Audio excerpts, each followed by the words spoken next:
Chers apprenants, l'objectif c'est la réussite. Pour ce faire, vous devez travailler tous les jours, c'est-à-dire étudier tous les soirs après les cours. Mais beaucoup d'entre vous, beaucoup parmi vous, ne savent pas toujours comment s'y prendre. Parce que les soirs après les cours, les gens sont fatigués. Vous êtes souvent fatigués.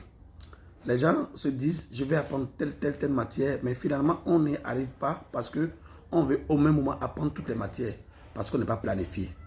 Ce que vous devez faire, c'est de vous organiser de façon journalière.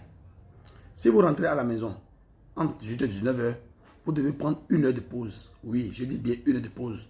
Durant ces 1 heure, vous allez vous reposer, dîner et prendre votre bain. Donc déjà à 20h, vous devez commencer par travailler. Vous pouvez décider de travailler pour 2 heures ou pour 3 heures, suivant que vous êtes au premier cycle ou au second cycle, suivant donc la quantité de travail qui vous attend. Sur ces 3 heures, vous pouvez planifier 3 matières ou 2 matières. Sur ces 2 heures aussi, vous pouvez planifier 3 ou 2 matières.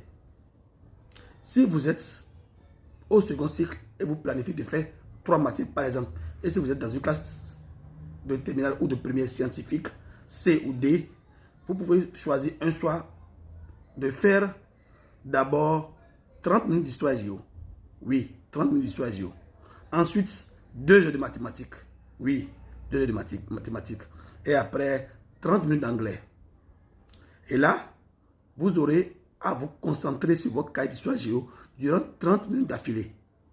Après ça, vous allez prendre une pause de 5 minutes ou de 10 minutes. 10 minutes. Et prendre maintenant le cahier de mathématiques. Faire les travaux de mathématiques durant 2 heures. Et durant ces 2 heures, vous devez prendre de l'espace pour 10 minutes entre les 2 heures pour vous détendre. Durant ces 10 minutes, vous pouvez vous lever pour aller boire de l'eau. Vous pouvez écouter un peu de musique si vous avez un oufeur. Vous pouvez vous lever et marcher dans votre maison. Vous pouvez aller à la cuisine, bavarder un peu avec votre soeur ou votre maman. Vous pouvez faire ce que vous voulez et vous détendre durant 10 minutes. Ça vous permet d'aérer le cerveau et de revenir et d'être encore plus frais pour continuer à travailler. Donc, vous faites les 2 heures de mathématiques. Ensuite, vous vous reposez encore pour 5 à 10 minutes avant de prendre le cahier d'anglais et de faire les activités d'anglais durant 30 minutes. Ça vous permet donc d'être planifié chaque jour. Nous allons revenir sur comment faire la planification hebdomadaire et mensuelle, c'est-à-dire le planning du travail. Donc, si vous faites ça chaque jour et vous choisissez de faire 2 à 3 matières chaque soir, je pense que vous serez toujours à jour vis-à-vis des enseignants. Ça vous permet donc de préparer, d'anticiper sur donc votre résultat, sur vos résultats de fin d'année.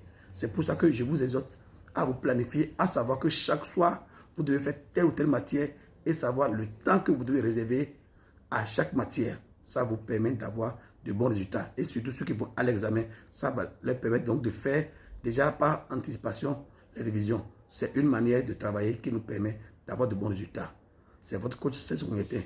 Si vous aimez ce que nous faisons, likez, mettez en favori, abonnez-vous, partagez et surtout mettez des commentaires.